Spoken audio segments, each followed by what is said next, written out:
Kumusta naman ang lahat? Okey na ba? Wala na bang kirot sa dibdib? Okey na ba ang lahat? Oh, sana okey na 'no?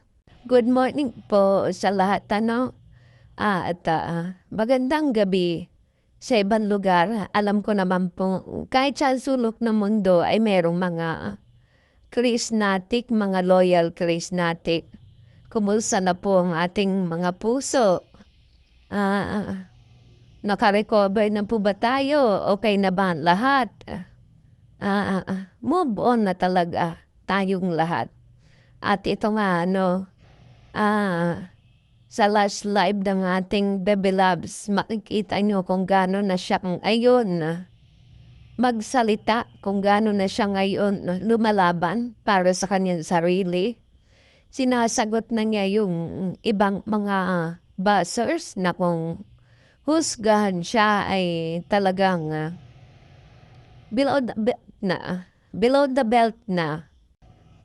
Yung iba naman ay mga slight bashing pero siyempre bashing pa rin yun at panghuhusga sa kanyang sarili na hindi naman nila talaga kilala ang totoong Prince na mahusay. Pero kung manlait, inam.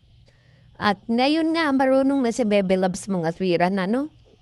Kaya na niya ipagtanggol ang kanyang sarili.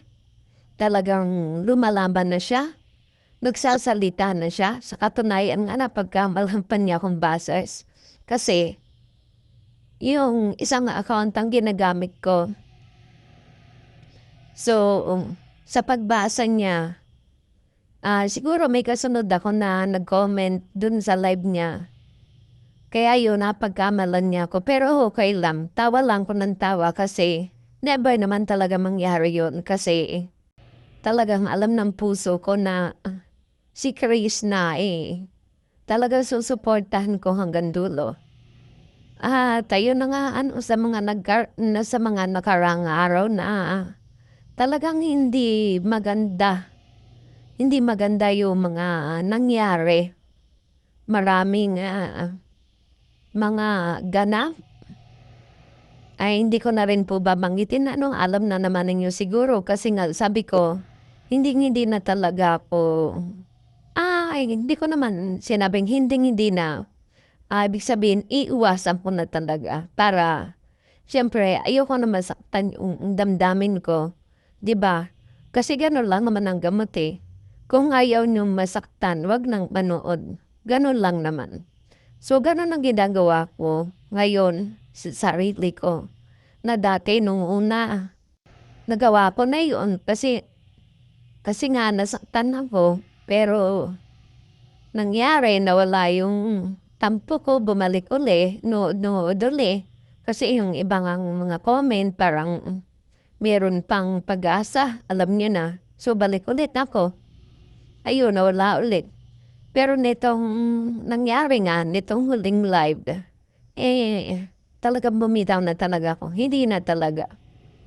Ah, hindi na. But siguro para na rin sa sarili ko, para hindi na masyadong lumala yung nararamdaman kong sakit. Siyempre, siguro kahit naman sino dito 'no, alam ko naman lahat tayo nasaktan. Kahit sabihin nung iba na naka-move on na sila kasi ganyan din ako, eh. Ang kulit ng pusa ko talaga. Ginugulo niya yung ano ko. Kahit naman sino talaga naka-move on na, marami nagsasabi dito. Pero siyempre nga sa mga comment at sa mga reactor na iba na parang umaasa pa kaya siguro nadala rin kayo na umaasa pa. Parang nga po, ganyan ako nung una, eh. Pero at least sa awa ng Diyos talagang natauhan na tayong lahat. Hindi man siguro lahat pero meron pa nga mga ilan-ilan na umaasa pero iilan na lang yun. Siguro yung mga taong hindi na matanggap ang talagang katotohanan na talagang wala na. At siguro 'no, hindi ko alam kung napanood niyo yung live ni Bebe Love sa Black Up. Kasi napanood ko napakaaga nun eh. At talagang may ano pa siya. Yung pangalawang paglaban niya sa buzzer. 'Di ba, itong hulingan na live niya, no, talagang lumalaban na siya sa mga buzzers. Noon sa live niya sa Black App, talagang ganun ulit ginawa niya. So, magandang sinyalis ito, no? Hindi na siya, siguro mayroong mamambas, pero masusupalpal agad ni Bebe Labs kapag nabasa niya. At talaga sinusupalpal niya. Supalpal yung mga iba doon. Grabe talagang lahat ng sinasabi niya, tumpak lahat sa mga buzzers. At yung sinabi nga niya na yung akala niya, concern sa kanya, kunyari-kunyari lang pala. O, di ba? Ganun kasi. Makikita mo naman kasi yon harap-harapan akala mo bait-bait.